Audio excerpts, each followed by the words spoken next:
flipping the bird and sleeping. Alright, here's Cousin Terry, guys. What's your name, man? Brian? Rob. This cool ass motherfucker looks so dark he blends in with the night, but you know he's cool as fuck anyway. His name's Rob. That's because the camera angle's making you look dark as fuck, my homie. So I say, that's one joke I crack on my black friends. If they real dark, I'm like, man, this motherfucker right here is so dark he blends in with the night. No. Blacker than the Ace of Spades. Blacker than the Ace of Spades as well. There's another one, man. But look, you cool as shit. You cool as shit. I don't disrespect you when I crack jokes on you. Look, welcome to the Fire Pit. I'm Firestar Hart. This is the next Deadly Saints / Alliance vlog. Look, you guys are about to have some story time. This is probably going to be the most conversative vlog I've ever done. Once I post this shit on YouTube. I'm going to tell you, cussing is actually permitted on YouTube. You can see motherfuckers cussing like shit all the time. But I'm going to tell you something. If I had to tell them, bro.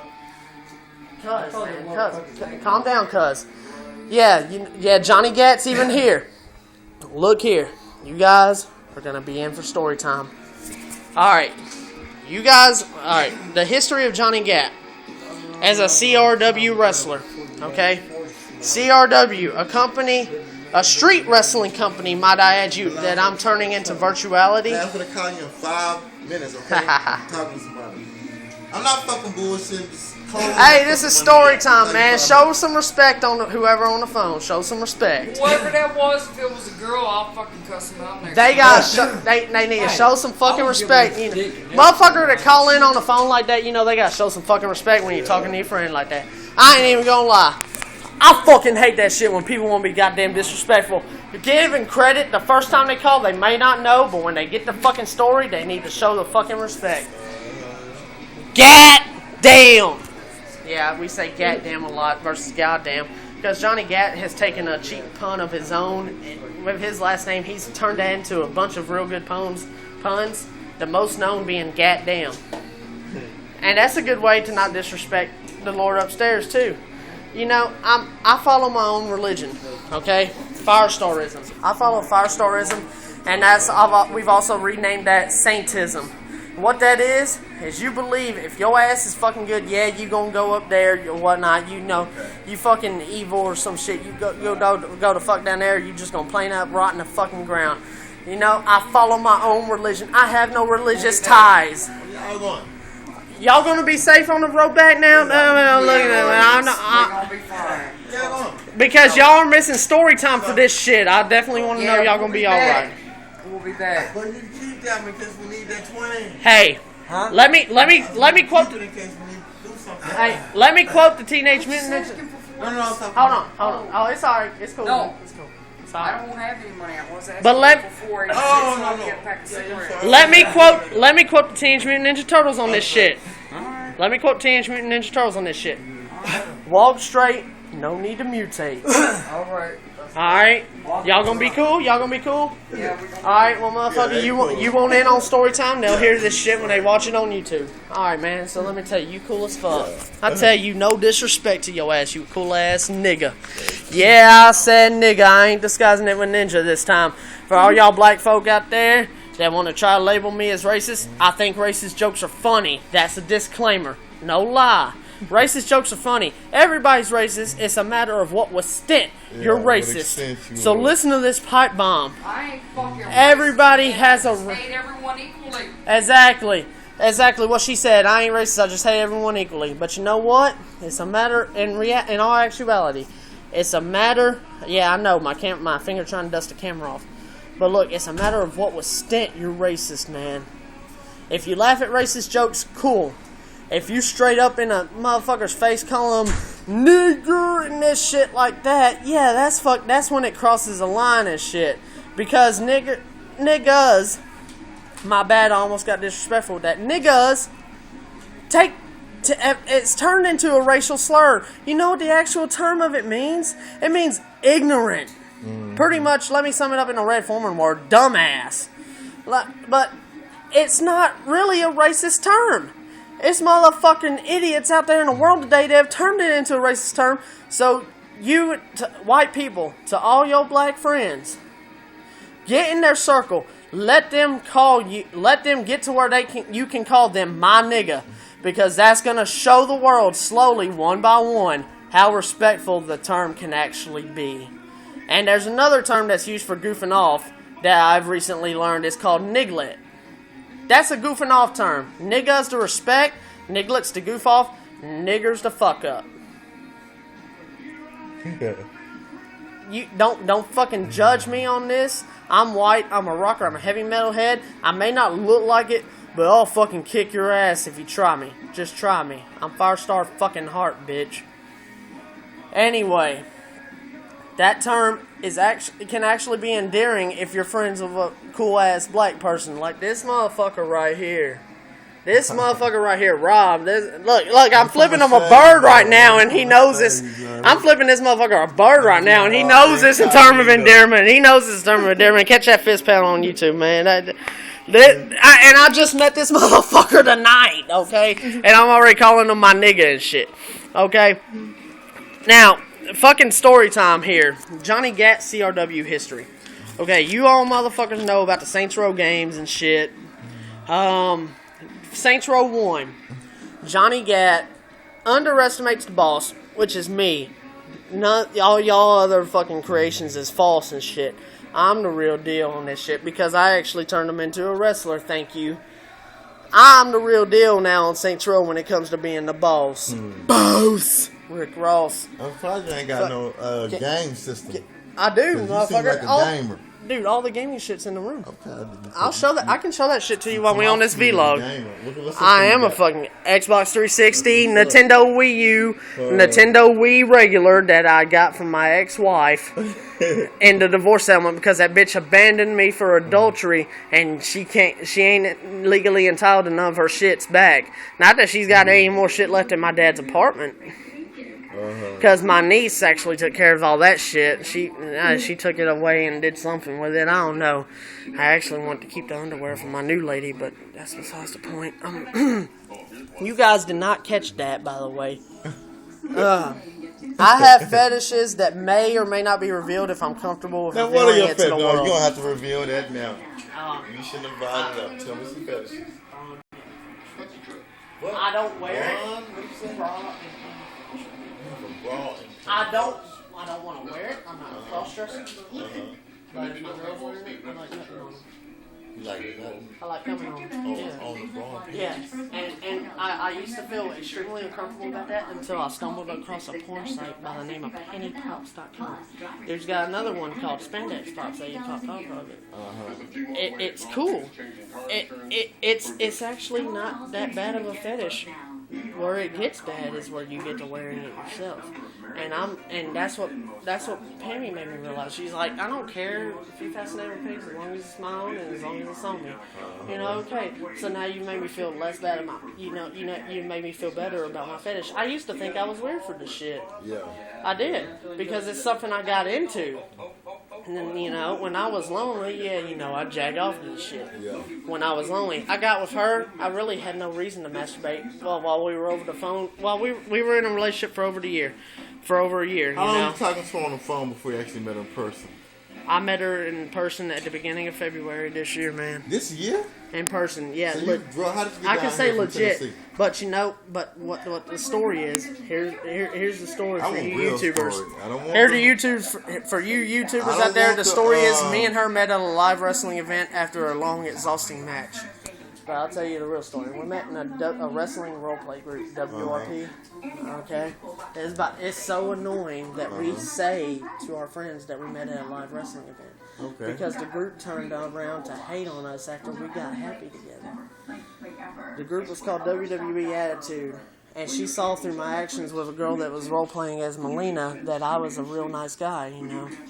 Real shit. I was a good guy. In my heart, in my soul, everything else, I'm a real good guy. She saw that, and we built a real relationship on that. But while at first we were trying to maintain, I knew she still had ties with Julian, as far as roleplay goes. So we were both trying to keep our real relationship on the down low while maintaining roleplay relationships. at the same time. But those role play relationships ended up getting confused with, you know, real feelings and shit, right? You know, and eventually it just got to where we couldn't take the role play relationship no more because we were real. We loved each other. We wanted to be at 100 with it, and we decided to make it official. And once all that made official, every role play storyline we might have had with any other man or female, straight down the drain, because we couldn't take hurting each other like that anymore. We had to be real with each other. Yeah. And past mistakes I made before, you know, me and her really made it official to the public. This dude named Brandon DeGraff, he wrestled by the name of Sin, S-Y-N-N. This motherfucker I feel like he brought disrespect to one of my favorite guitarists of the current generation, Sinister Gates from Revenge Sevenfold. I feel like he brought disrespect into him. This motherfucker kept trying to throw all the past mistakes I made before me and Pam made it official. Yeah. He kept trying to throw all that shit in her fucking face, trying to get her to leave me. You know what, though? We fucking love each other so goddamn much. She did not leave. She stuck by my side the whole time.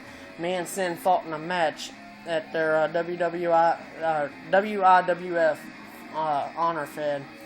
We fought a good-ass match, okay?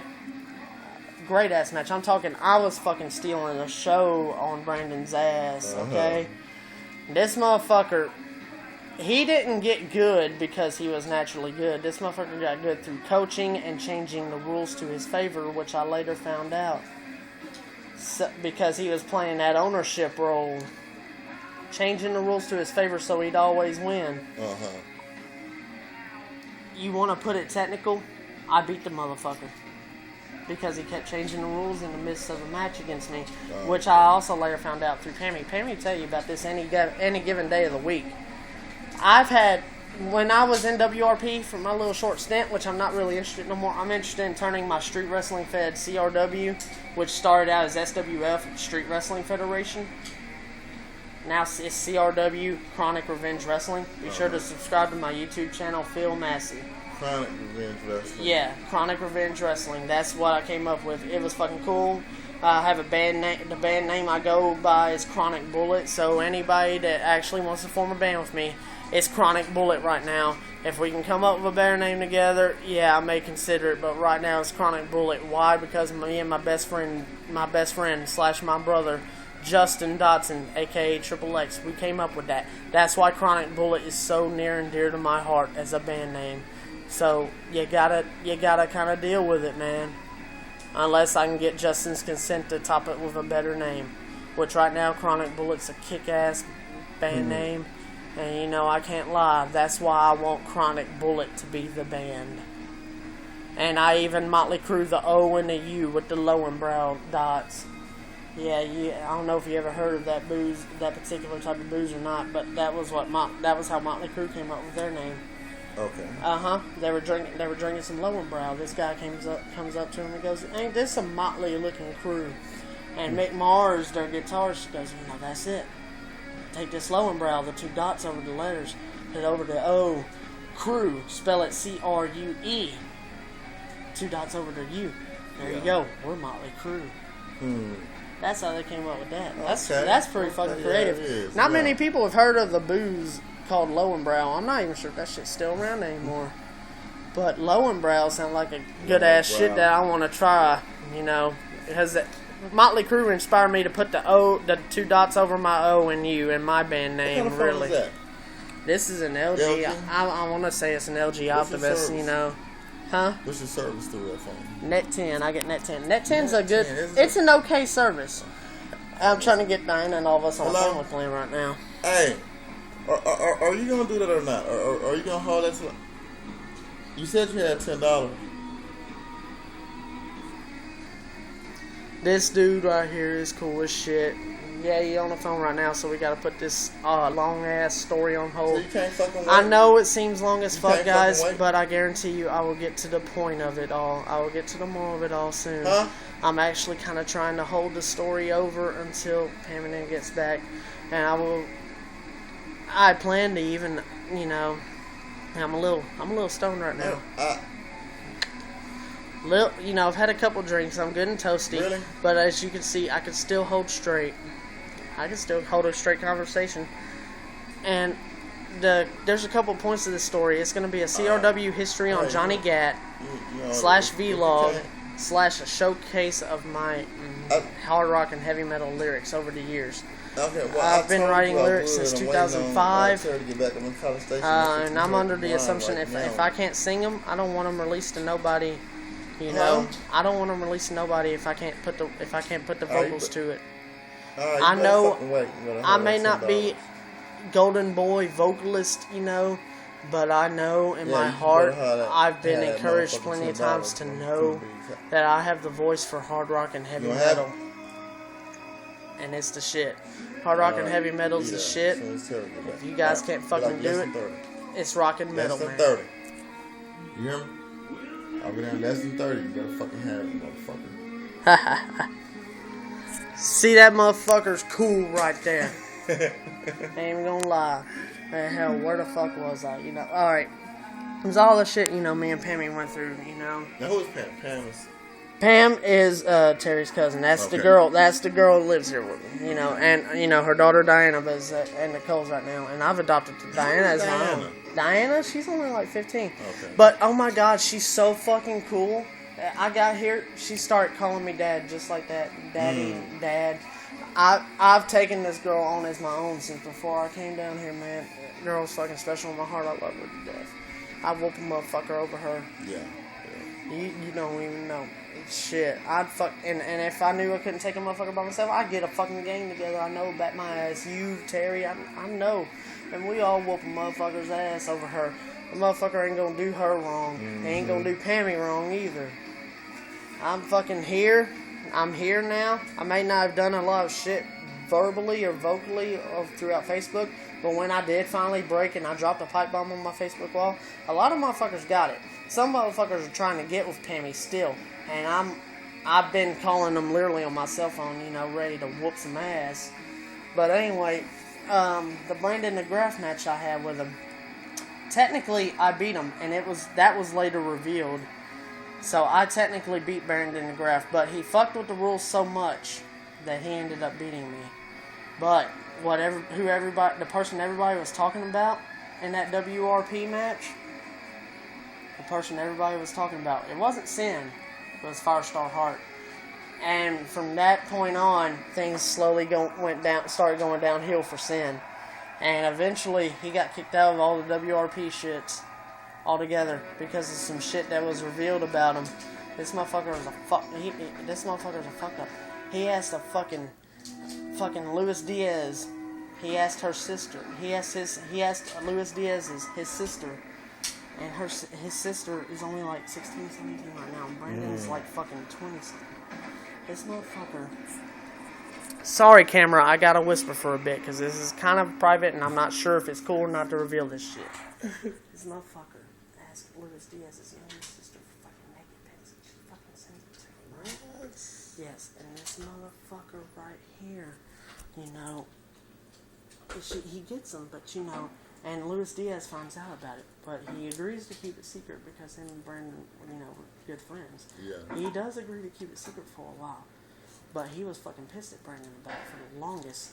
So when all this shit started leaking about Brandon, that's when the final nail hit the coffin and Luis Diaz revealed to the world what Brandon Sin DeGraff did to his sister. And that drove Brandon out. And everybody that was against me and Pam beforehand, because of all the mistakes I made, I own up to it. I've apologized for this shit. So you're from Tennessee, right? I'm from Tennessee. I'm from Nashville, Tennessee. Born and raised there. Okay? I'm from Nashville, Tennessee. Born and raised there. Moved to Virginia in 2012. Lived there until February this year. Moved here February 5th. Me and Pam have been together. Me and Pam were together over a year, though, since like December 2012. Okay? And when we finally made it official, that's when all the bullshit quit. Yeah. All the WRP relationships, when me and Pam put it up on our Facebook officially, that's when all that shit ended. But Brandon kept trying to persist at it, and he kept trying to get her to leave me. She almost did, but she knew in her heart that we were meant to be together. So she stuck by me. She defended me through all the shit. And I told her, you know, and she kept inboxing me messages, you know, that she was getting from Brandon. And I'm like, Brandon's throwing all my past mistakes back in your face, trying to get you to leave me. She knew it was the truth. You know, I'm gonna tell a girl, whether I'm taking it or not. Yeah, I don't mind voicing my opinion on whether a girl's beautiful or not. But that's it. You know, you're allowed to say something like that. Pam knows she loves boobs too. Hell, you know what I mean?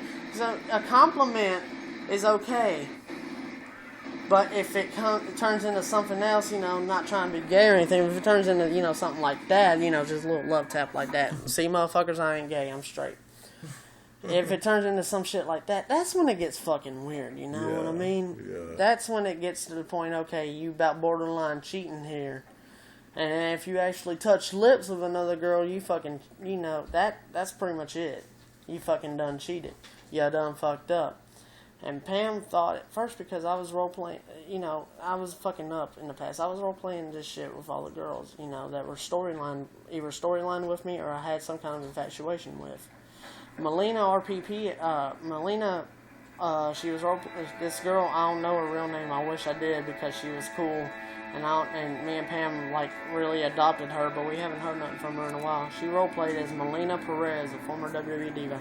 And Melina, when she was in WWE, was, like, one of my favorite divas. She looked fucking hot as fuck, you know? So I took a liking to her, and I would stick up for her no matter what. And through those actions to Melina, Pam saw what type of guy I was, and she knew that we were going to meet somehow. We were going to be in each other's hearts because of how good I was to Melina. That's what got me and Pam going together. And from that point, from when me and Pam started doing shit together, that turned Melina into like a sister to me.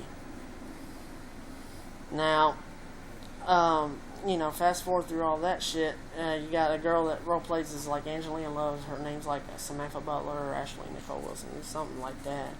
I think her real name's Samantha Butler, but she's like, she tries to hook up with you. She'll try to hook up with you if you got a strap on. If you got a title, a role play title, you know. And to me, honestly, anybody can type a fucking word on Facebook, even though me and Pam are like the best promo crackers, and I can't even say that without being biased or anything, because it's true. We fucking try to grammatically have our promos and shit all together at first. And you gotta have one thing about cutting a promo is you gotta have good ass grammar. Yeah. You got to. You gotta have good ass grammar. As if your shit's all fucked up, it don't matter how good the promo is or was meant to be. If you have bad grammar through it all, nobody's gonna give a fuck what you're saying. They're gonna ignore that shit. This girl tried, and them E-feds, that's what gets you titles, promoing. Or if you have a script. WRP is script and your ability to type out a match. To know your reversals and shit. It's too many fucking rules to really detail. But in WRP, you know, this girl, Samantha Butler, tried to get around anybody that had a strap on them to, you know, give them a cheap fuck or to suck the dick or lap dance or some shit. Yeah. And she's a fucking whore pretty much. Well, she took a liking to me for some reason. I'm a nice guy. I can get it. I'm very likable. And for a guy my size, I really did not expect that to come. But evidently, I'm hot stuff. Yeah. But I love Pam. I'm committed to Pam.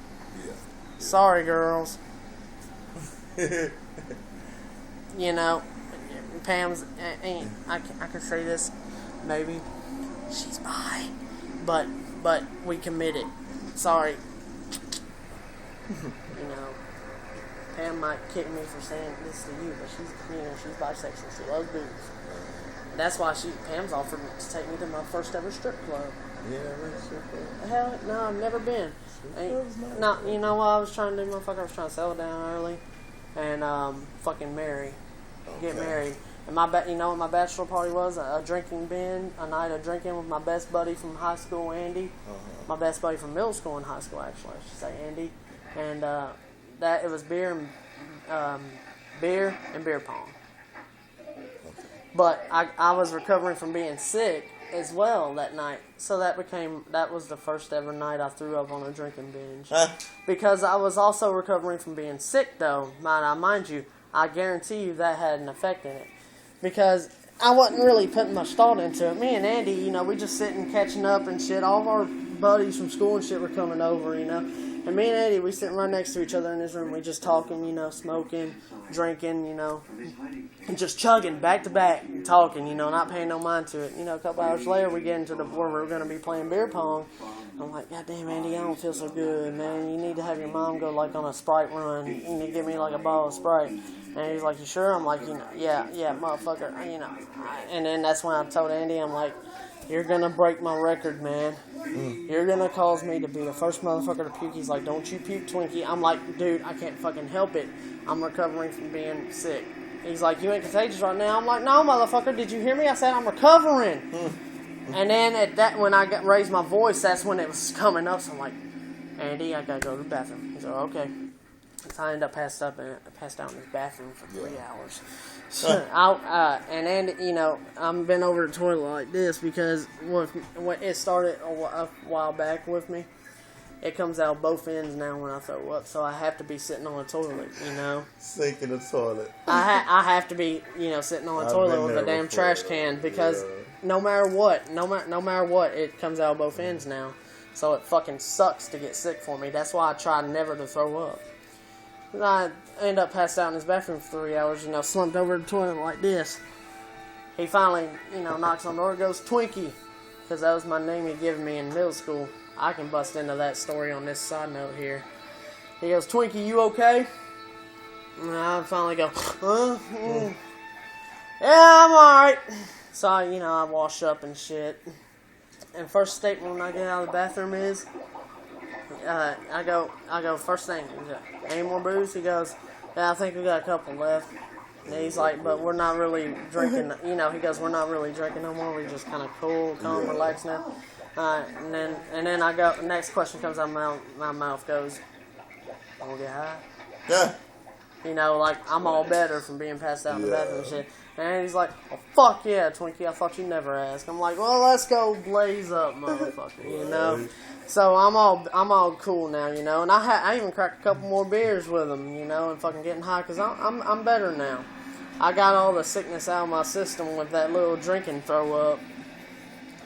So I told Andy, I'm like, you motherfucker, I guarantee you, next time you owe me a game of beer pong, a full night drinking bitch, I guarantee you, one, I ain't gonna throw up again, because I'm gonna make sure I'm 100% heading into it, unlike this time. You know, on a night of drinking bitch, you wanna make a key to making sure you don't throw up on a drinking binge, unless you're just absolutely fucked and have a weak stomach. You make sure you go into that son of a bitch 100%, not just recovering from being sick because you're gonna throw up if you fuck up. If you fuck up on a drinking binge and you're recovering from being sick, I learned this from personal experience. You'll fuck up and you'll throw up. Never go chugging on a recovery night. That was what I came away with that. But you know, I told him, you know, you owe me a game of beer pong. Because I did not come into it. He's like, hold it right up, Twinkie. He said, just don't throw up. I'm like, motherfucker, I ain't going to do that shit again. Since then, I ain't throwing up on a drinking bench again. I'm back on my streak, baby. But, you know, all the bullshit that passed through with me and Pam. Back to that story. We got past it, and, you know, here we are now. We're engaged. Yeah, I still gotta get my legal work done on the divorce and shit, but we're gonna do that. You know, me and Pam are gonna do that together. There's some bitch named Nora in Tennessee. Name who? Named Nora, but dude, she's like a fucking skank warrior, man. Really?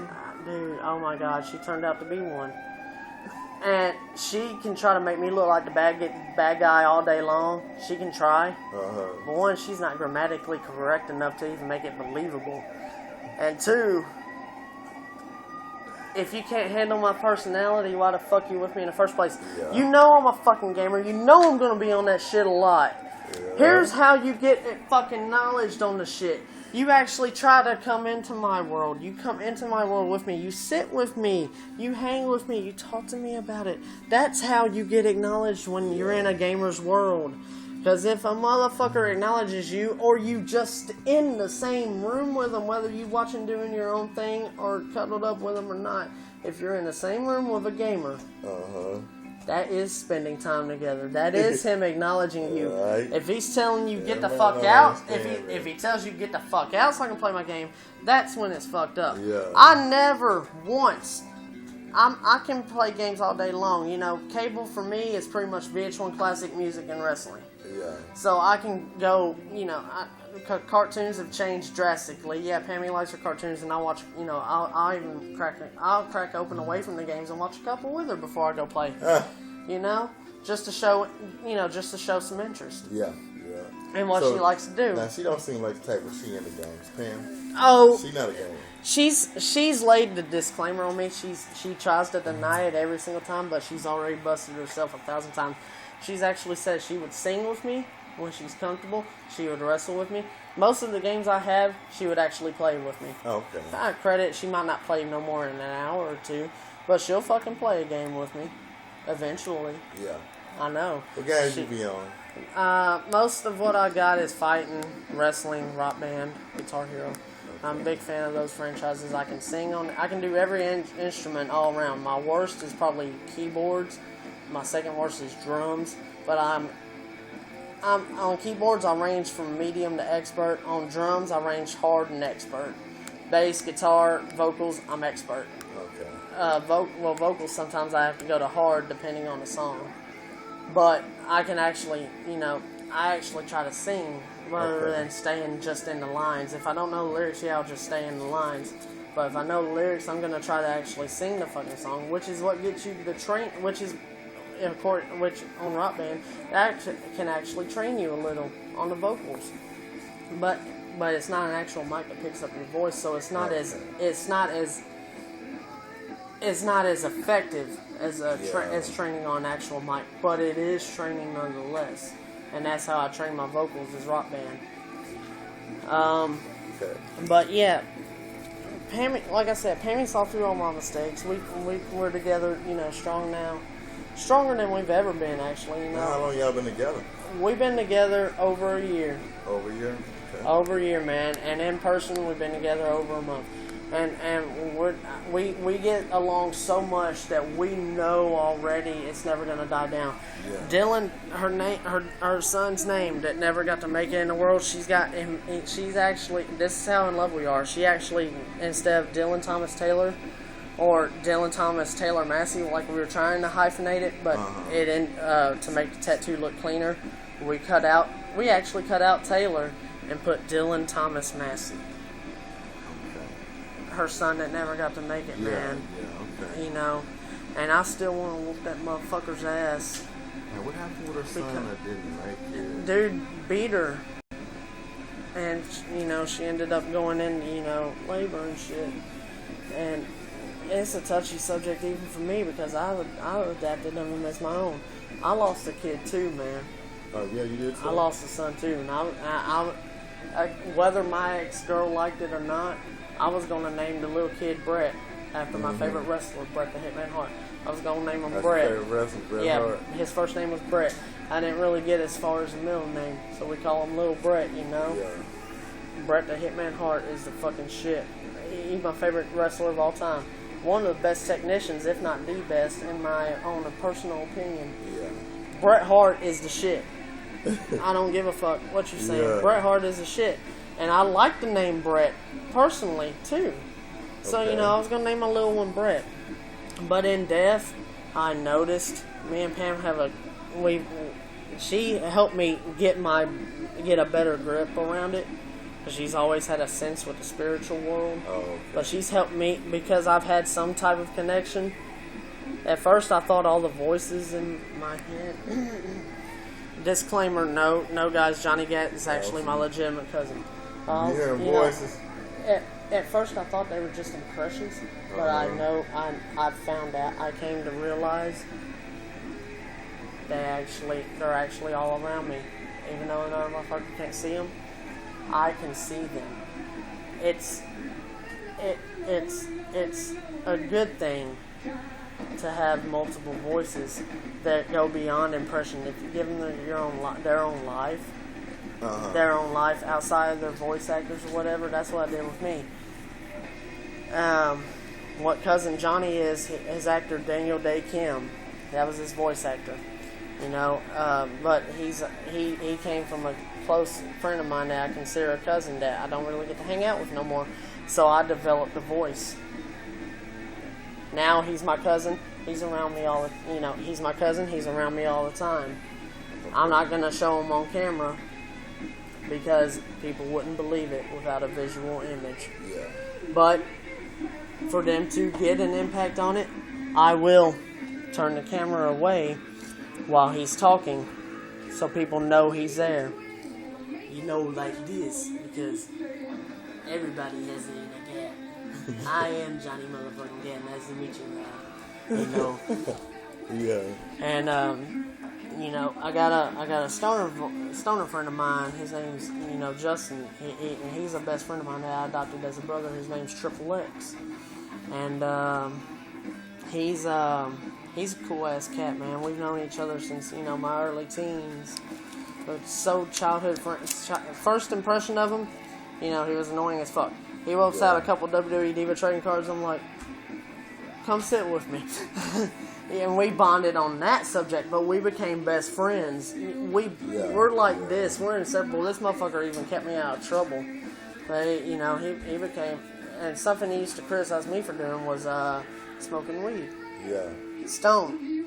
I know it's not legal in all countries, but damn it, it should be. It's not harmful. It's just a plant. It grow like that. And if you just so happen to set it on fire, they're awesome effects. But that's not like drugs. Drugs, you gotta do some shit to it. Baking soda, water. I don't know the recipe. I'm just saying, there's some shit you gotta do to it. Yeah, weed's just a plant. Right. And some states have caught on to that. Colorado, legalize marijuana, especially medicinal marijuana too, man. My brother X, Triple X, he wrestles by. Which I've thought about calling him Justin X, but I gotta lay this copyright disclaimer on him before we change his name, because I'm like, dude, I heard of there was a faction called Triple X too. I think there's a wrestler that wrestles by that name. Are you sure you want to continue as Triple X? He's like, well, how about Justin X? How about we do Justin X? Yeah. Justin X is cool too, short for extreme or some shit. Yeah. That would be cool. If we laid a copyright disclaimer on him, he would change his name to Justin X. But he's Triple X right now, which is cool as fuck. But this character developed around his newfound love for the ganj, smoking, stoning out, blitzing out, blazing out. And his impression in my head, his impression that came to mind, so he's always around me in spirit now, because he's still in Tennessee. But he actually wants to move into me. He said, dude, I don't care what state you're in, we're best friends. We gotta always be around each other, no matter what. And he's still in high school right now, so, that's why he can't do it. But he said as soon as he graduates, he's gonna find wherever the fuck I'm at and get to me. Because that's how close we are. And he's even told me, dude, you're the best friend I've ever had in my fucking life. And I'm like, dude, and I know this friendship ain't ever gonna stop. We're not even friends, man. We're brothers. And he goes, you're damn straight, because we've had each other's back through it all since we met, even though the first day or two was, off. When we clicked. And that was where the closeness came in. Oh, okay. So, no matter what, he wants to be around us. But the voice that came to me, so he's always around him, is, yo, dude, the classic stoner dude, where's my car shit. That's him. A buddy of mine that I've lost contact with that I guess just wasn't interested in wrestling in CRW no more. But I took his character, we copyrighted his character in, so he's still under contract with us. His name was Harris Hero, or that was at least his Facebook name. Harris Hero. He's what I call a rare combination of Mexican, Britain, and American. Okay. He got a British accent. And he'll even sometimes double it up with his Mexican and call you gringo. you know. Fucking Gringo. He likes Gringo and Essay a lot. You know, he's a Mexican cat's voice that came to my head, so he's always around. And you know, somehow because he was another character I wanted to salvage from CRW. And because we were pretty cool friends, you know, he became another person. So he ended up getting into the family somehow. Though he's not really legit, but he hangs around with us all the time because of the closeness we did have. So that was the other cast that came around. Yeah. So it's me, Johnny Gat, Triple X, Harris Hero. Although Harris Hero's not in the Deadly Alliance faction, he's in with the family. Okay. Our factions, we go by 2 now because I figured a Mortal Kombat disclaimer coming up, so I figured we go by the Deadly Saints. We still go by the Deadly Alliance most of the time because that's our call name on the game is The Alliance. So we're the Deadly Alliance, you know, but with me putting Shang Tsung in our CAW Fed, which CAW means Create a Wrestler, which me putting Shang Tsung in there, I figured, you know, eventually this motherfucker may try to challenge me for that Deadly Alliance name spot, so I better start disclaiming 2 different names here. But our call name is still the Deadly Alliance. Though most of the time I quote it in with the Saints as well. So we're the Deadly Alliance / the Deadly Saints. So you can call us either or. So when I put it in short, I go the Deadly Alliance / Saints, or the Deadly Saints / Alliance.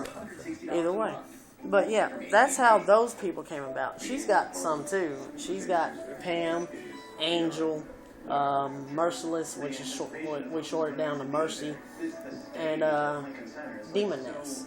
Now Demoness is supposed to be cold-hearted, but through low and all, and I will silence this one again. You know, Demoness actually does. So she's not really cold-hearted as most wrestlers tend her to be.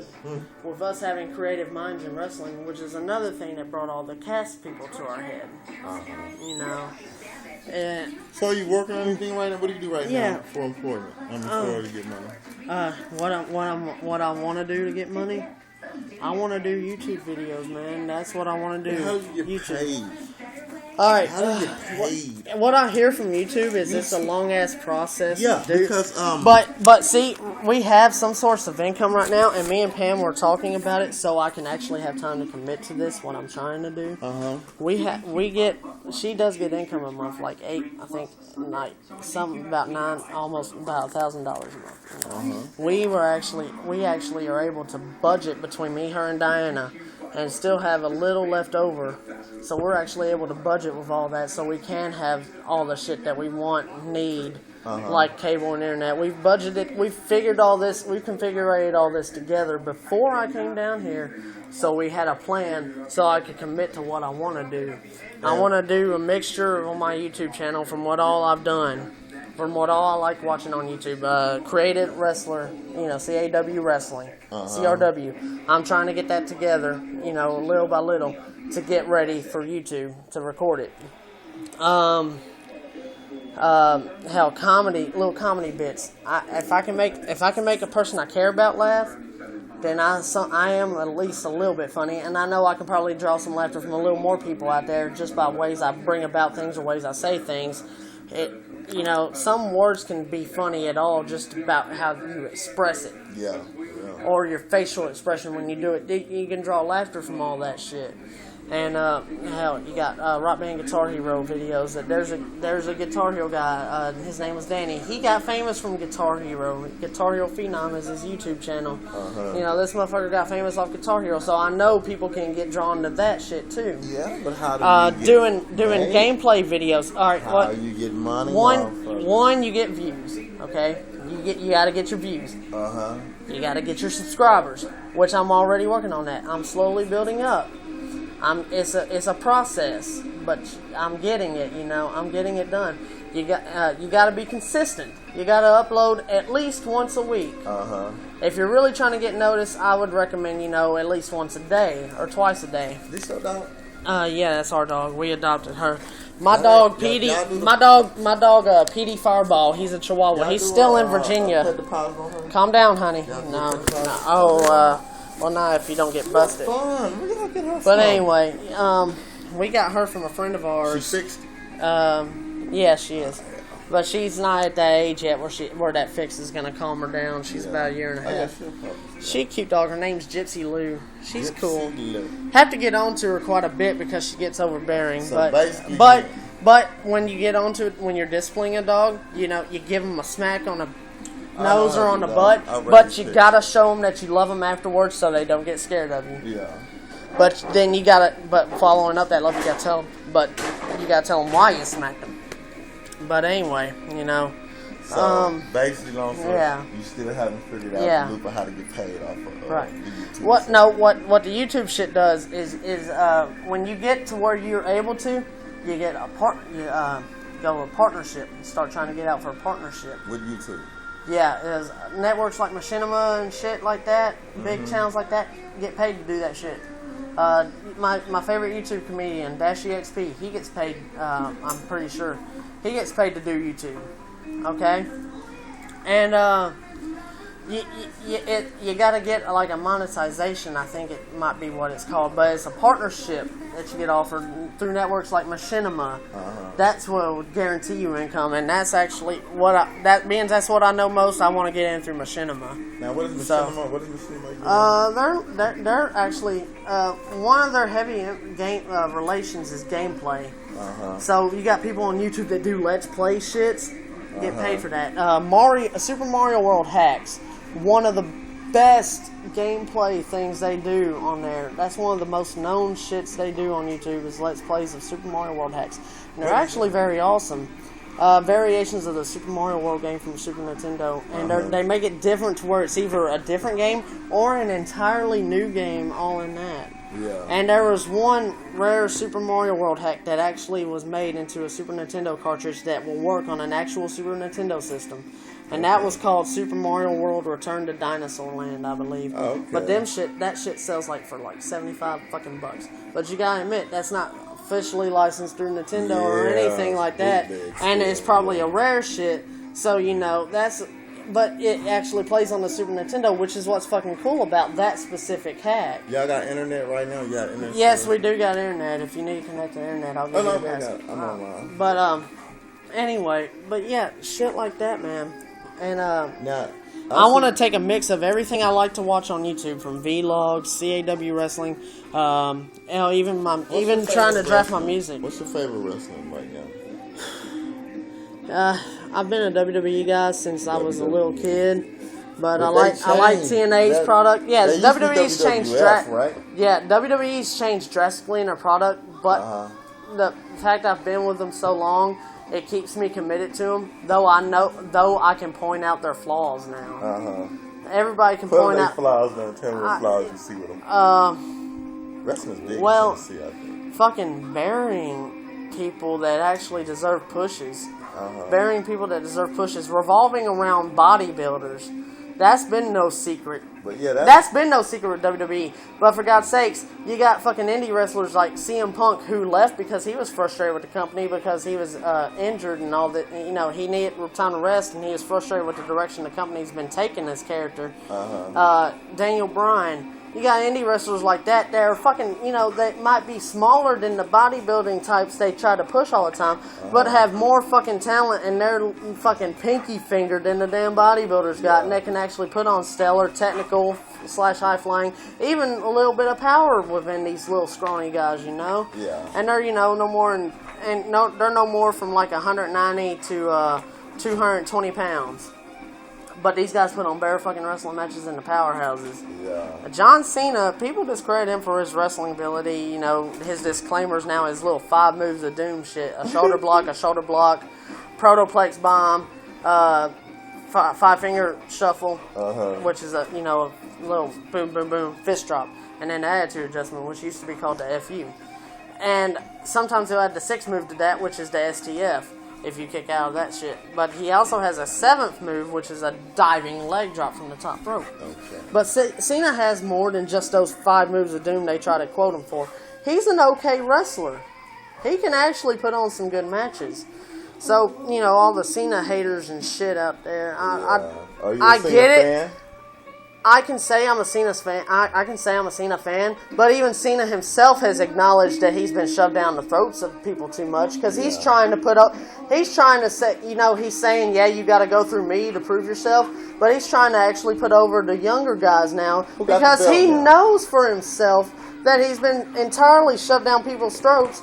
But why he's been shoved down people's throats is because of all the good charity shit and all the things that he does outside of the company. Yeah.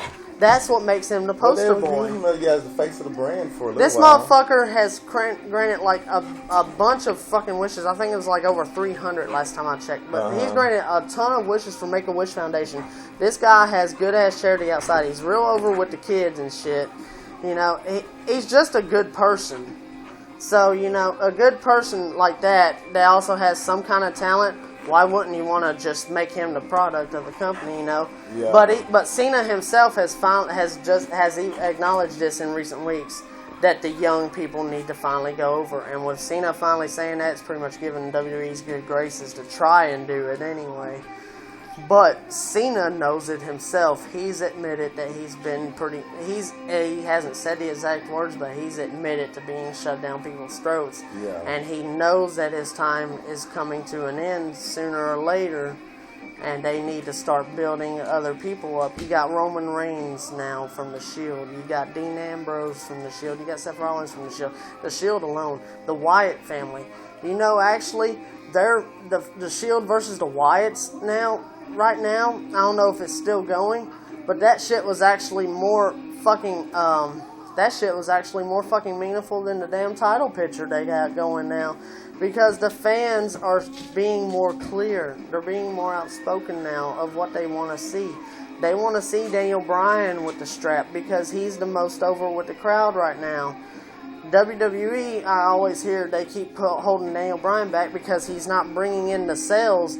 But with crowd hype and popularity, you'd think he actually, if not just a smidge, if not just a small bit, Daniel Bryan has some kind of ratings draw. Now, why you keep holding him back, I don't know, because the crowd, at least in the audience on TV, they're speaking for themselves. They want it on Daniel Bryan.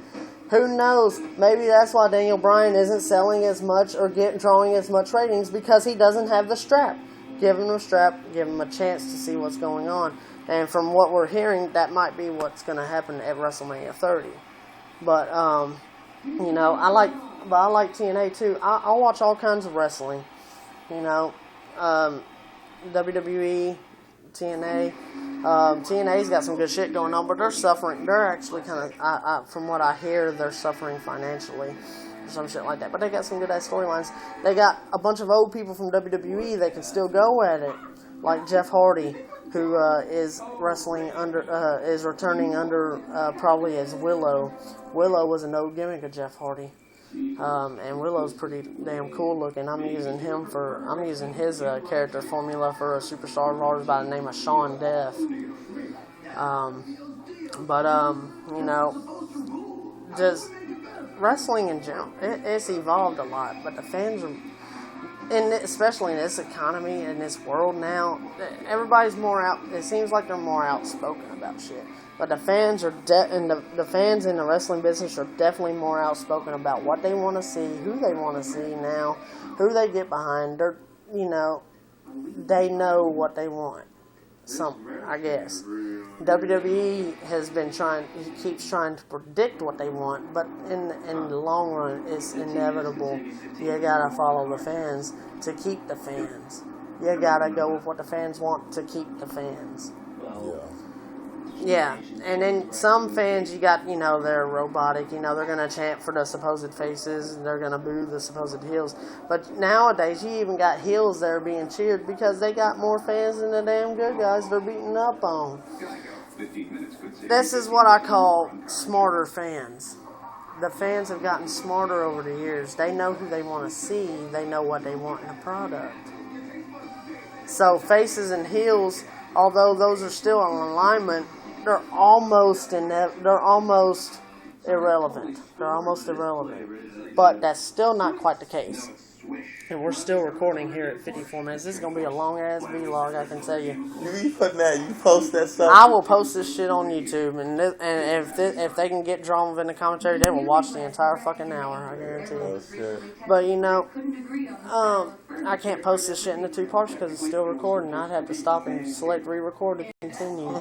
But I ain't going to do that, so tough shit. Just watch the entire thing in one setting. I'm up to like 30-something subscribers. Okay. Now, I'm working on trying to get noticed. I've had my YouTube channel for a few years, but all I do is, you know, go on it, comment on videos or like videos and shit like that. What videos you comment on? But since, you know, all the videos I like Dash EXP. He's a good YouTube comedian. He's got some good-ass Mortal Kombat comedic videos that I especially have taken a liking to. He's got rap song, you know, little rap songs he does that are pretty damn cool, like No Games, which is like a, you know, to an 8-bit beat like Street Fighter and shit. Fucking gaming rap song, you know, hell yeah, motherfucker, you know, you cool as shit. But he's got, you know, little voices like Baraka, you know, and he does Raiden in his own voice. He does Raiden in his own voice. Yeah. And he does like different voiceovers. He does little girls like, yeah. You know, he can even do some of the girl voices too. Yeah. But what's killer is he changes his voice up for all these different characters. Raiden's himself. Baraka's like a slightly altered voice, and he's been doing Smoke lately, who seems to be on a quest to find this girl named LaQuisha, and Smoke's just like, you're the LaQuisha! LaQuisha! You said I was gonna get some! And then, you know, Smoke ain't since he debuted Smoke on this shit as a talking character, because when he first brought Smoke in, it was episode 6, and Smoke kept coming out to get him! Every time Rain's throwing a diss at Cabal, and get him! And you know, then Smoke went on a quest to find LaQuisha. He still ain't found that bitch yet. Did y'all get lost? Fans have been No, we've been sitting outside this whole time. Oh, we've been sidetracking this story to try to get y'all in here for the actual point. Right. Can I have a cigarette, please? It's been fucking serious Yeah. shit that me and my cousin was talking about. Oh, that's fine, baby. He went That's down to fine. go get Savannah, and I told him to bring her over here. Is they okay? He's fucking walking. He stopped talking to me. He was talking. Are they okay? So did he get Savannah or not? I mean, what happened? Dude, he just fucking He walking. just walked to go get her? I just want to know, honey, are they okay? He's fucking drunk, man. I'm Dude, tired I of don't him. fucking know. He Okay. told me I was supposed to keep an eye on his ass. Dude, please, honey. Okay, you already know. I know this man better than anyone else. He fucking thinks like I do when he's been drinking. Alright? I know your mindset. Terry, man. He's on a goddamn mission, man. That's his fucking kid, you know. He's Where But did he go dude, to? at least try to get them back to the safe haven. Hold on, man. This is Hold the on. safe haven. Hold on. This is the safe haven right now. Alright, this is fucking safe. Nobody's watching this shit or nothing. Yeah, For real. so at Nobody's least get them watching back this here. shit or nothing. At least get them Alright? back here, honey. Fucking come outside and smoke with me, man. I will smoke in the house. Yeah, we gonna take this. We gonna take this outside, man. You know, we'll take this shit outside. Yeah, but yeah, man. Pam can even tell you herself. Man. Pam can tell you for herself. Me and her have been through some heavy shit, dude. But we stuck together because we fucking love each other. And you know, once we get all legal shit lies, we gonna be getting married ourselves. I see him right there. Yeah, I see that. Yeah. Well, the camera ain't catching it because it's dark. Yeah, We gonna be on a long ass vlog here. This shit's still recording. It don't fucking matter, you know. He's fucking. But yeah, man. The point of, you know, the cast of characters are people that are either close to us or we just developed ourselves through wrestling creation. If I gotta fucking walk up there myself, I'll do it. Yeah. I ain't fucking worried. Exactly. I Yeah. ain't worried about it, right? As long as they're gonna be okay, as long as they don't get put away for the night, you know, we gonna be solid. We gonna be good. I know you, honey. You're smart enough to figure shit out on your own. But with our great minds together, we come up with shit together, and we ensure 110% that things go smooth versus the 100. Yeah, but I'm just watching my cousin's ass. Yeah. Right? 'Cause if I know. If I gotta walk up there, if I gotta run up there, fucking. Baby doll, I can still actually kind of sort of walk straight myself. I'll be with you if needed. But yeah. Where's those? Yeah, man. But, Alright. you know, okay, me and him was sitting out here talking about some shit, you know, related to him Yeah. and a child and whatever, you know. I'm not gonna really go into all that, but you know, I told him I'll take care of that shit. You know, I'm gonna talk to this bitch. I'm gonna find out what the fuck it is. Fucking told him he gotta do it. Savannah, he gotta do it. Come on, bud. It's okay.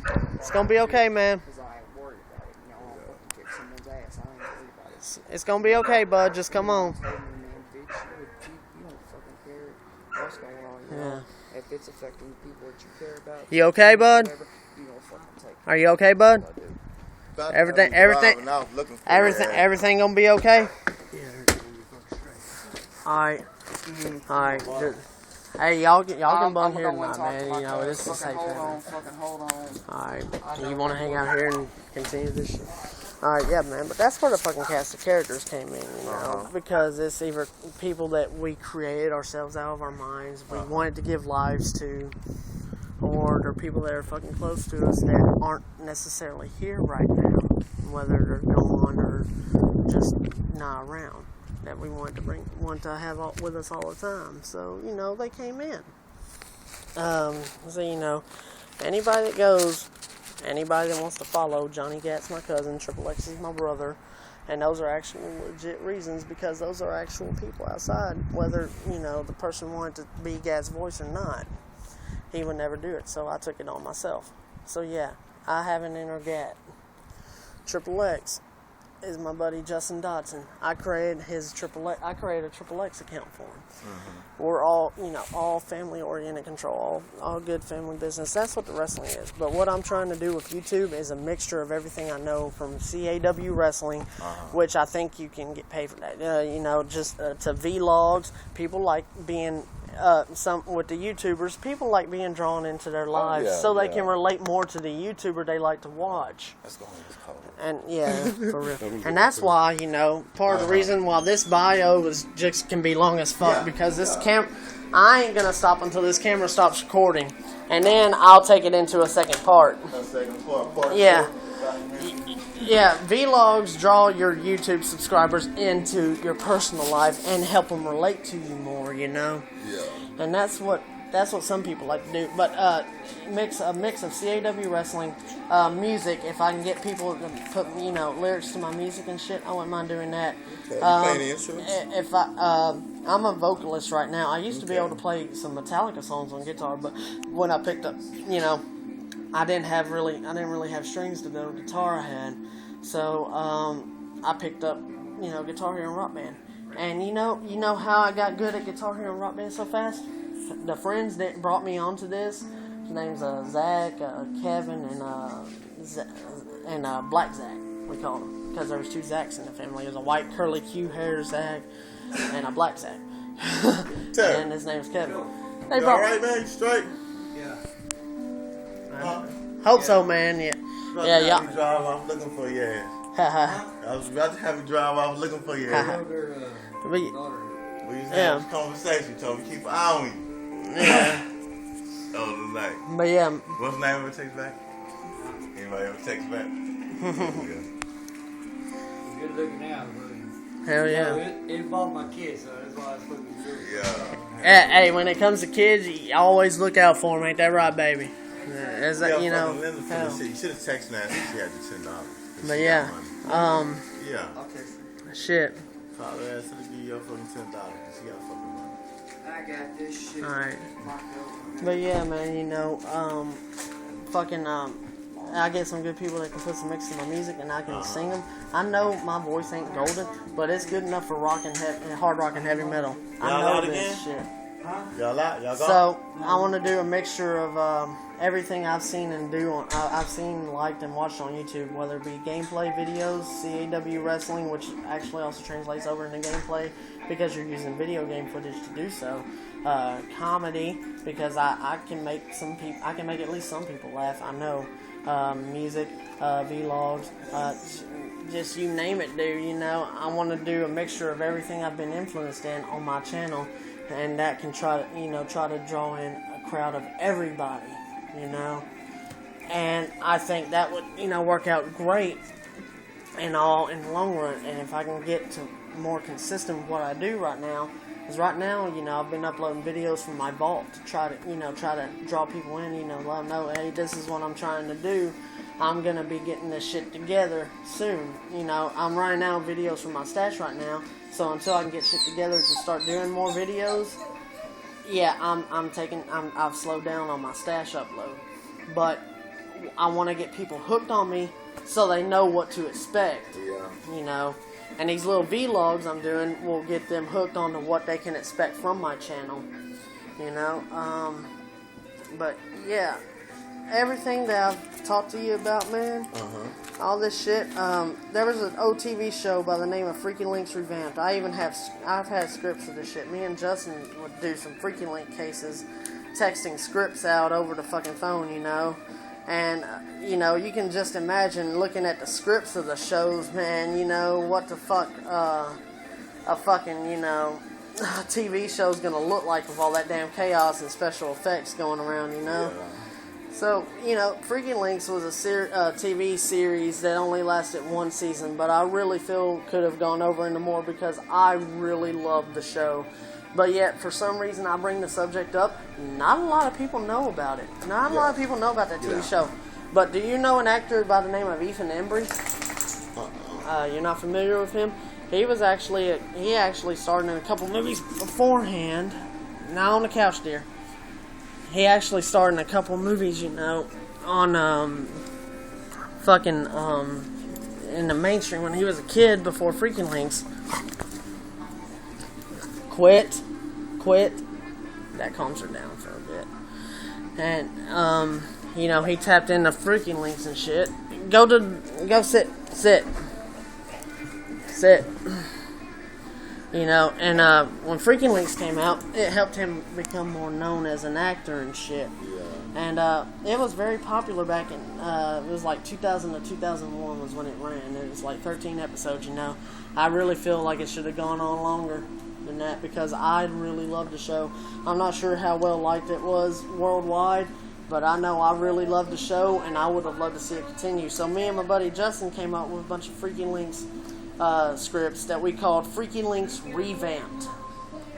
And it would be me, Triple X, and when we brought the Johnny Gat character in with us as my cousin, you know, it brought him in with it too, and it'd be pretty much the whole DA family cast going on these crazy ass cases together, you know, from finding traces of zombies and shit like that, just different cases of the occult, supernatural and all that shit. That was what Freaking Links was just about, and, you know, just cutting into basic words. And, you know, we do all that. And I got a theme song for that show actually written out here too, on this little notepad, on a couple of little notepads here. This is the script to one of the shows, and a password and a network and my old password to my old internet connection. Yeah. But you know, we came up with a lot of that shit, and that can actually go back to the history of Johnny Gat and CRW from this. Although Johnny Gat's debut is slated October 14th, 2008 into the wrestling world, he was actually there beforehand. Yeah. Saints Row 1 came out in 2006, like August 31st, 2006 or some shit like that, you know. Johnny Gat's been around CRW since 2006. But when he was on the height of his push, Saints Row 2 events lead to you busting him out of jail after 2 years, 31 days. So, write that into the storyline. In CRW for Johnny Gat, he was on the rise in wrestling, but got arrested shortly thereafter, so wasn't able to rise. According to the Saints Row game, it was murder, you know, with gangsters and shit. Over 387 counts of murder. Here's how golden Johnny Gat is, okay? He goes, I really think with the statute of limitations, it really should be closer to 250. And and the judge is like, you know, there is no statute of limitations for murder, Mr. Gat. And Gat's like, you know, why the fuck not? And then, You know, and she's like, I love to see, and the judge is all like, I love to see you keep that cavalier attitude when you have thousands of volts of electricity running through your body. And then Gat's like, oh yeah, well, I like to see you keep acting like a douchebag after I shove that gavel up your ass. And then all of a sudden, you know, your dude busting through the door, and a cop tries to point a gun at him, you point one of your own, and you just drop it. And so you bust Gat out of jail. So here's this wrestling storyline I wrote for Gat. Okay? Bust Gat out of jail, okay? You know, but come through with a deal that if he can learn to take out all of his murderish aggression in the ring and tone it down to where it's all in the ring, where it's all wrestling, he can be a free man. And he had to keep that up for the same extent he was in jail. The 2 years and 31 days, he had to keep the wrestling aggression up. And after all that passed, he was just a free man and just a wrestler, period. So Gat kept being a wrestler after the 2 years and 31 days, which would have been November the 15th of 2010, when he was finally labeled a free man. So Johnny Gat was then labeled a free man and a CRW wrestler. You know, he was already a full-time CRW wrestler, but he had just become the CRW wrestler, Johnny Gat. Saints Row the 3rd releases, okay? They try to kill off Johnny Gat because he was the last original Saint besides, you know, your own creation. You can't really replace a creation because you just create another creation with a creation. So there's really no way to replace the boss. Johnny Gat is the next step. But you never hear his death on the radio. So in a technical sense, when they released Saints Row the 3rd, although it was highly controversial, they knew what they were doing. So when the 4th one came out, they could tie it all together to make sense. You hear Johnny Gat in Saints Row the 3rd, he goes, you know, you guys go ahead and escape, and I'm going to fly this plane back to Stillwater. You know, before he gets out the word Stillwater, the radio cuts out, and Shawnee's all worried, you know. And even the game tries to say that Gat is dead by giving you the homie, like they did in the past Saints Row games. Saints Row 1, you get Zombie Lynn because you lose Lynn. You get Zombie Carlos in Saints Row 2 because you lose Carlos. Saints Row the 3rd, Zombie Gat. Yeah. So when at first it was, you know, Gat's all like, yo, shit, I got battle scars now. What the fuck is this? I ain't no shit's going on. I mean, pretty much all down about himself when he's in the wrestling world because of Saints Row the 3rd killing him off. So he turns into all down about himself, you know. And last year we tried to turn him heel in wrestling at Extreme Rules, at CRW Extreme Rules.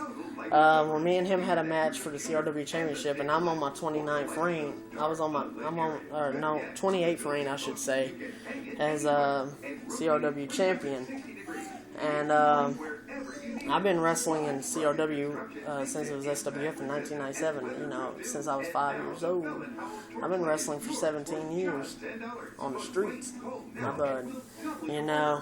And my character age, you know, being, you know, you can't debut at 5 years old in a real life wrestling ring. My character's age, I made him 37. So Firestar's now, you know, 37. But I've really thought about cutting all that shit out and just going with my real life age. So, you know, it'd be 22 right now. Going on 23 this year, so Firestar's going on 38.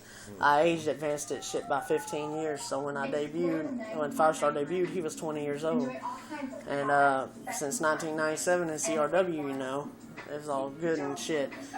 Richard created a history prior to CRW for Firestar, which made Devastator look like which made Richard's character Devastator look like the stronger brother over my character Firestar, which my friend Steven dubbed that name on me after his creation. So I've been Firestar, you know, since my best friend Steven, who goes by the name, who used to wrestle as Ice, but now goes by Blaze, which Blaze's new character in CRW is something like Bad News Barrett is, Wade Barrett is on WWE television. He's Bad News Blaze now. And, you know, this is really this is kind of sort of Blaze's first heel type run, you know. He's a troller. I'm afraid I got some bad news. You know, he's not really wrestling right now. He just trolls the universe. But enough about him and his characters. The Firestar character, you know, has been wrestling for now it would be 17 years. 17 years as of January 7th. like early on in January, it's January 7th. You know, I debuted in time for the Royal Rumble in 1997. But all that past, you know, Gat's heel run in 2013 took place at Extreme Rules, okay? And me and Gat have always been known, we took place as the closest two in the Deadly Alliance. We were even closer than me and X were. Gat is the closest cousin to the DA family, right? So, you know, they're thinking, oh, Gat and Fire, never in life could one of them ever turn on another, you know? And, you know, me and Gat have this good-ass match, right? You know, we're standing next to each other, ready to fight our version of the Shield. They're called the Armor. Lucifer Reigns, Seth Ambrose, and Rock Rollins. And, you know, they're coming through the crowd, ready to invade the match. Me and Gat are standing next to each other, right? You know, we're ready to fight at this point. Here's what Gat does for his heel, to turn him heel. We're fighting there. They surround the ring. You know, me and Gat are ready to fight, right? I get a little closer. Gat's like, you know, bring it, right? And then all of a sudden he goes, boom, gets out of the ring and backs up to the ramp like this. Just looking on at me, and I turn around, I'm like, you know, what the fuck, Gat, you know? And then Gat's like, you know, just smirking. And he don't wrestle in his glasses, dude. You separate your entrance gear from your wrestling gear. Now this guy's like shirtless until Saints Row 4 came out, you know, and I created his Super Gat, and I got his Super Gat costume on. Yeah. He was wrestling shirtless, you know, outside of his Saints Row 3 gear. So this is before Saints Row 4 came out, you know, and he's out there and he's just like, you know, smiling and shit.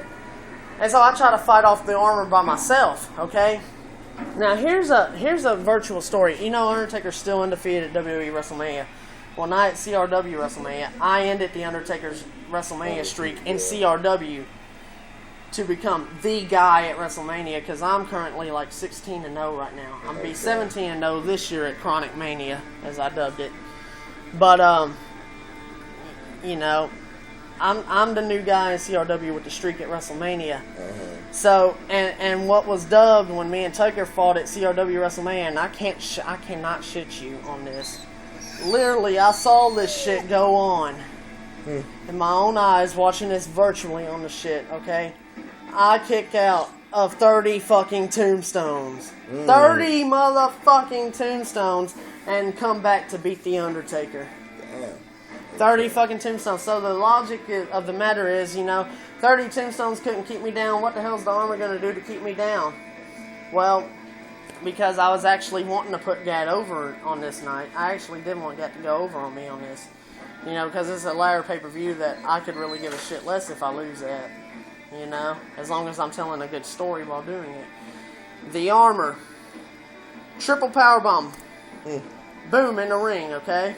Take me outside. Triple powerbomb through an announce table. Or actually, no, it was a triple. It was a throw me outside, triple powerbomb me on the mat outside, triple powerbomb me through 2 announce tables. That's 3 right there. Another damn triple powerbomb onto the barricade. That's 4. And then finally, to end it all, they throw me into the ring and give me a 5th triple powerbomb in the center of the ring. Right. So you know I'm all out, you know, laid out like this. And then the Armor leaves. Not even fucking with Gat. And so the crowd's, you know, woo, booing the shit out of Gat, right? Because, you know, holy shit, Gat turned on his closest cousin. He gets in the ring, right? Goes to pin me. 1, 2. I get my shoulder up at 2. And Gat's like, the fuck, you know? And they're like, holy shit, even 5 triple powerbombs couldn't keep Firestar down. They nailed him on every single humane object in sight. You know, they still couldn't keep him down. But what got the match was, when I was rolling around trying to recover, I end up on my knees. So Gat brings a move back that he hasn't used in a while. And he gets to the ropes. He comes running, you know. And boom! Punt kick to the skull, right? Punts me right in the temple. And I go back, you know, back down again, and Gat wastes no time, not trying to let me recover or anything, right? Because, you know, between the time of him getting in the ring and my triple powerbombs, I had at least a couple seconds here and there to try to recover, at least enough to get a shoulder up, you know. But he goes right from that punt kick. When I go down, he goes right into that pin. 1, 2, 3. Johnny Gat, 3-time CRW champion, and has now completed a heel run. Next night on Mayhem, he cuts the best damn heel promo from CRW of 2013. That was the heel promo of the year in 2013, and CRW was Gat's "I'm gonna shoot each and every one of you motherfuckers" in the CRW Universe promo, because he was, you know, his famous Gat talking, shoot first, ask questions later. And you know, we earned kind of sort of promo of the year for that. It was a heel promo of the year for him. I had face promo of the year, but we both together had segment of the year. Okay. Because of that shit. Because I came out and, you know, I'm like, you know, I'm all, you know, heartbroken and distraught because my closest cousin just turned his back on me, and I'm like, you know, I thought this is some shit I never thought you would do, you know. And at the next pay-per-view, you know, it's not necessarily to say he beats me again, but he retains the title. Let's put it that way. Okay. He don't really beat me, but I get fucked over on my rematch clause, and because there is only one match in a rematch clause. Yeah. One rematch in a rematch clause, unless you like earn it back right away. And you see how repetitive WWE has gotten with their former champions. You know, you lose the title, you cash in your rematch clause, but then all of a sudden, boom, you're right back at it for a round 3 because you done earned it out from underneath somebody else they jobbed out to you, so they can three-peat the match. Like Randy Orton versus Daniel Bryan was like most booked match of WWE's last year. You know, they said it was like the overbooked match of the year. But you know, after when I lost my rematch clause, I didn't lose the match. But because I didn't win the title back, that was it. My rematch clause, you know. I actually let that go over. And from that point on, I was drafted to Throwdown. Here's the events that led to this, okay? Mayhem, Monday Night Mayhem, CRW Monday Night Mayhem is our red brand. That's our Raw. We got a Wednesday show called Wednesday Night Wildfire. A rare show called Thursday Night Turmoil, where if there's a few days that is big, but it's not as big as a pay-per-view, that feud will be settled on Turmoil. But then we got Friday Night Throwdown, which is the blue brand. Here's what led up to mine and Gat's rematch for the CRW title. Monday night, the draft special, okay? The genius situation. They forced me and Gat back into a team together, knowing that even though we're at each other's throats, we still have that chemistry, right? So, you know, we're working together throughout the whole match, and every time, but the tags are kind of harsh between us, you know, because we're at each other's throats, and I'm just like looking at Gat, and I'm just like, you know, boom, chop to the chest to tag him in, and Gat's just like, you know, cutting me fucking evil eyes, you know. Yeah. And then I'll be the face, and, you know, go to hold out my hand to tag Gat. Gat bop me on the head, you know, and I'm just like, you know, and we fucking just show off the team. Well, Gat gets we start getting back into the little cousin deadly alliance like teamwork, you know. It's like, you know, the cousins are united once again, you know. They're back on the same page, you know. I get the hot tag from Johnny Gat, right? I get in, you know, I'm all hyped, I'm about to whoop some ass, you know. But I make a surprise of my own. I make a betrayal of my own to Gat.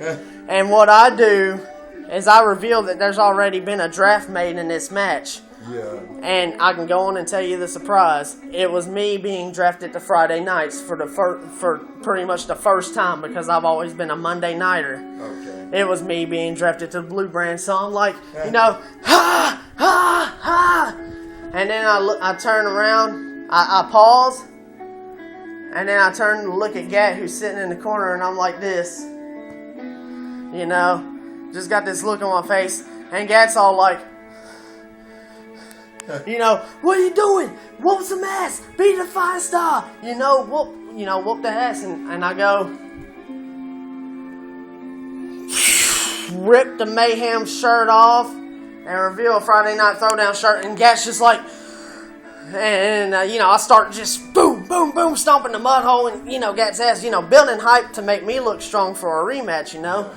And then I'd pick him up and I'm like, you want to turn on me? You suck it!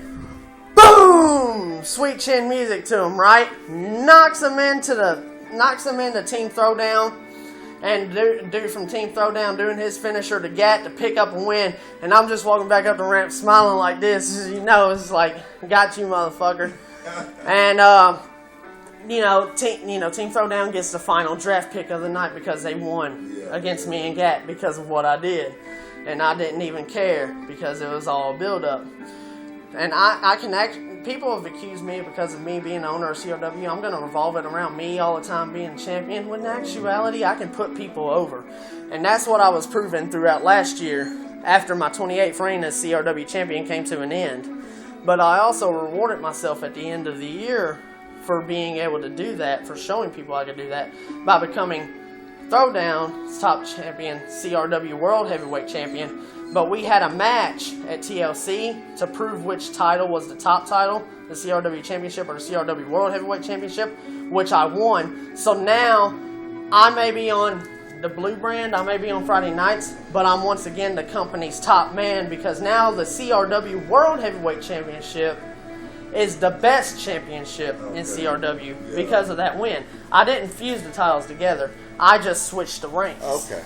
Yeah, so now CRW World Heavyweight title is number 1 instead of number 2. Now, whoever's CRW champion is number 2 compared to me, so I'm back on top again in that loophole because I've said to myself, I will retire from in-ring competition when I become 30-time CRW champion. There's no World Heavyweight in between that. Yeah. And I have 2 reigns to go on the CRW champion before I can retire. But my 30th reign is going to be ended at my 30th CRW Championship reign. I already got it. It's going to be ended at a SummerSlam pay-per-view by Triple X. I'm gonna take Triple X's SummerSlam streak where I lost my Survivor Series streak via a screw job. I returned at Survivor Series one year, won the CRW title back for I think it was the 27th. It might have been the 26th or 27th time. But after that, another person that returned from an injury caused by a character we have by the name of Assassin, which was storyline to where he used to be within me, and that's what helped me beat The Undertaker was Assassin. Okay. Well, Assassin took me out the following night after I beat Undertaker at Mania. Gives me a neck injury, right? Yeah. I returned from... although my neck ain't fully healed, I returned for an impromptu match against Harris Hero, who was a bad mouth heel, and I whooped his ass in an impromptu hardcore match, all while favoring my neck and shit.